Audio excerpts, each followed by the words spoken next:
अहरह युद्ध हो कौन युद्ध की युद्ध ये जो शरीरटा यहाँ होची धर्म क्षेत्र एवं यह कुरुक्षेत्र रे परिणत हो जाउची मु मोर तू तोरा भीतर सब पशि जाउची ता फल रे कौन होची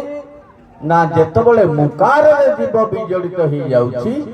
मुकार कौन ना काम क्रोध लोभ मोह मद मात्सर्य जीव जेतबेले षड़ ऋतुरे विजड़ित हो जाउची रावणर 10टा मुंड थला कि कंस एते शक्तिशाली थला सेही कथा कहै नै ताहा कहै कौन ना जीव जेतबेले कौन होउची मुकार रे विजड़ित हो जाउची सेतबेले से तार स्वरूपटा असुर स्वरूप बा राक्षस स्वरूप हो जाउची बोला हमने कहबा तेणु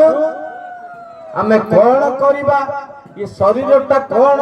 आ भितर केमिति गंगा जमुना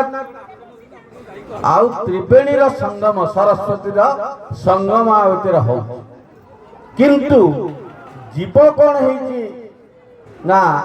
भव रोग रे जो भली भाव रे कृष्ण पुत्र को निमित्त करी जो कहाई सेही कथाटा प्रत्येक मानव समाज को कहाई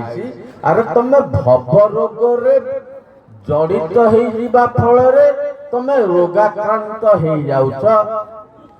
विकृत मस्तिष्क हो जाउछ तुम मानकर